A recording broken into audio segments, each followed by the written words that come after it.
Yung naglakas loob na iwanan ng trabaho para magnegosyo at mas makasama pa ang pamilya, na ngayon may patok na Chinese food sa kalye at presyong pangmasa lang. Parang kalasa nung sa ano. Pioneer po ako nito.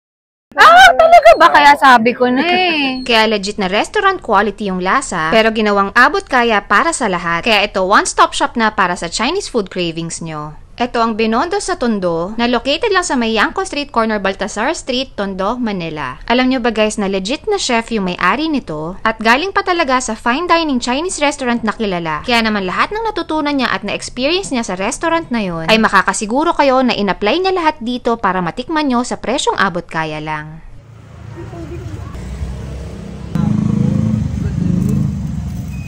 Sa mga gusto mag-food trip dyan sa Binondo, hindi na kayo lalayo, meron tayo Binondo sa Tondo. Punta na kayo dito, 5-star quality yung mga pagkain natin, napakamura, affordable price. Punta rin kayo para matikman nyo yung chocolate xiaolongbao namin, yun yung best seller namin dito. Everyday po kayo open? Yes po, open po kami 6 p.m. to 12 a.m. Guys, literal na Binondo sa Tondo. Imagine niyo mga dim sum, mga kilalang pagkain sa Chinese restaurant, nasa kalye. Very affordable lang.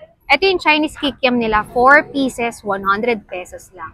Ito naman yung gyoza nila, 6 pieces, 100 pesos lang din. Ito talaga yung pinaka-highlight. Ito yung pinuntahan ko sa kanila. Itong xiaolongbao nila na chocolate. 20 pesos isa. So, minimum nila 4, 80 pesos. Pero ito in-order ko, 120 kasi 6 pieces. Itong Chinese kikiam naman, i-try natin.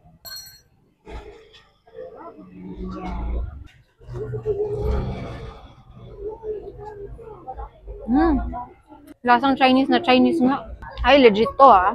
So, yung ginamit daw dito, balat ng tofu. Tapos yung pinakalaman niya, pork.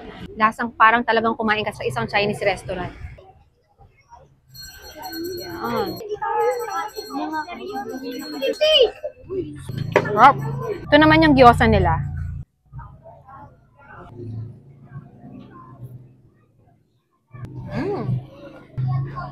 Siksik yung laman. Tsaka yung lasa niya talaga, guys. Parang kumain ka talaga sa restaurant.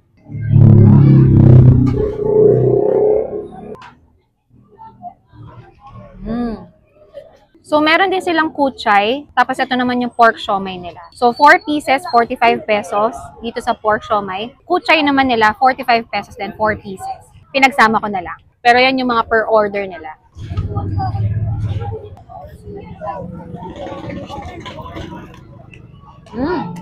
Wow, ito yung kuchay nila. Ang nagustuhan ko dito guys, sakto lang yung wrapper niya. Mas marami yung laman.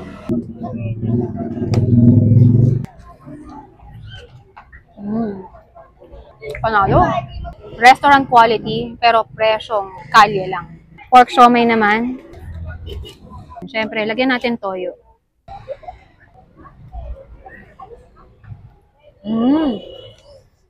Siksik. Alam mong hindi tinipid sa ingredients. At isa pa guys, ang nagustuhan ko dito, yung owner at yung mismong gumagawa nito, nagtrabaho sa Chinese restaurant, sa hotel. Kaya ang galing. Kuwang-kuwa yung lasa. Nandito na tayo sa pinaka-exciting part, yung pinaka-highlight ng punta natin. Xiaolongbao chocolate.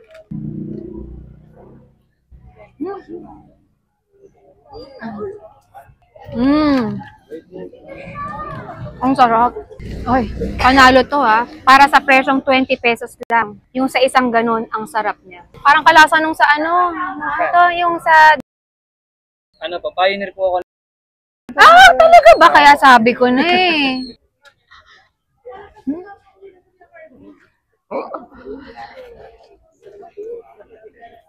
Sarap.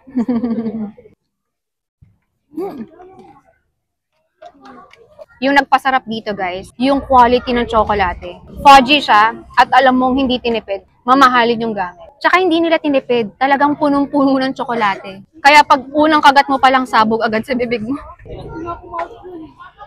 Sulit.